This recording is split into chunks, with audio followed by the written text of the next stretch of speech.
नमस्कार दोस्तों, एक बार फिर आपका स्वागत है फंडू शॉर्ट स्टोरीज में। दोस्तों, आज हम फिर एक बार लेकर आए हैं हमारी कहानियों के खजाने से एक मोटिवेशन स्टोरी आपके लिए। आज की कहानी है रेत की थैली। तेनालीराम अपनी बुद्धि और हास्य के लिए प्रसिद्ध थे। बात उस समय की है जब वो राजा कृष्णदेव राय के दरबार के सदस्य नहीं थे।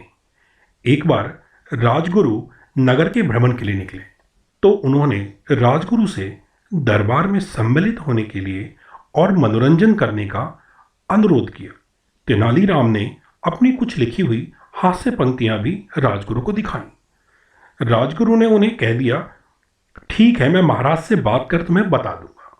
कई हफ्ते कई महीने बीतने के बाद भी जब राजगुरु का कोई जवाब नहीं आया, तेनालीराम ने खुद ही राजगुरु से मिलने का फैसला किया। जब राजगुरु ने देखा तो आश्चर्यचकित हो गए कि तेनालीराम ने उनकी बातों को इतनी गंभीरता से लिया कि उनसे मिलने आ पहुंचा। और उस समय राजगुरु ने तेनालीराम को टाल दिया। लेकिन तेनालीराम मानने वाले कहाँ थे? वो तो राजा के सामने अपनी योग्यता साबित करने का एक मौके का इंतजार कर रहे थे। अगले दिन तेनालीराम दरबार में पहुंच गए। वहां एक प्रसिद्ध जादूगर राजा कृष्णदेव राय और उनके दरबारियों का मनोरंजन कर रहा था।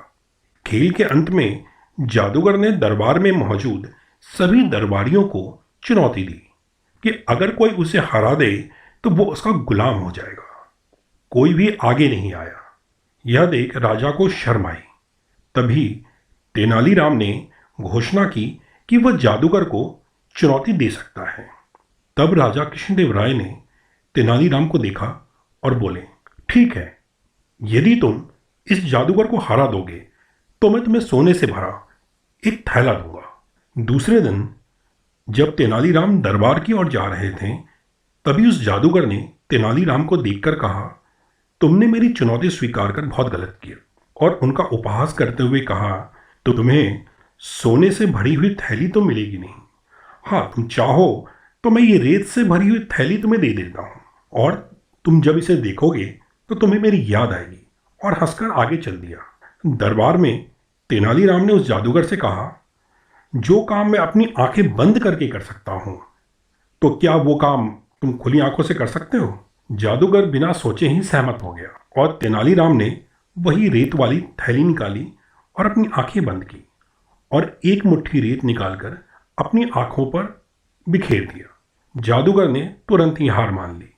वो जानता था कि वो अपनी आंखों के अंदर रेत नहीं डाल सकता। राजा कृष्णदेव राय बहुत खुश हुए और तेनालीराम को उन्होंने सोने की एक थैली दी और उसकी बुद्धिमत्ता से प्रसन्न होकर उसे अपने दरबार में मंत्री के रूप में नियुक्त कर लिया। और इस प्रकार तेनालीराम ने अवसर का उपयोग किया जिसे जादूगर ने मात्र मजाक में रेत के रूप में दिया था। तो दोस्तों, इसलिए ध्यान रहे, हर चुनौती में एक बड़ा अवसर छिपा रहता है। आशावादी व्यक्ति हर कठिनाई में अवसर देखता है, पर निराशावादी व्यक्ति प्रत्येक अवसर में कठिनाइयां ही खोजता है। तो दोस्तों, ये थी हमारी आज की छोटी सी कहानी। आप हमें अपने फीडबैक्स दें। हमारी ईमेल आईडी है fundustories@gmail.com। आप हमें सब्सक्राइब करें यूट्यूब पर, हमारा हैंडल है फंडू स्टोरीज। तो फिर मिलेंगे जल्द ही एक नई फंडू स्टोरी के साथ।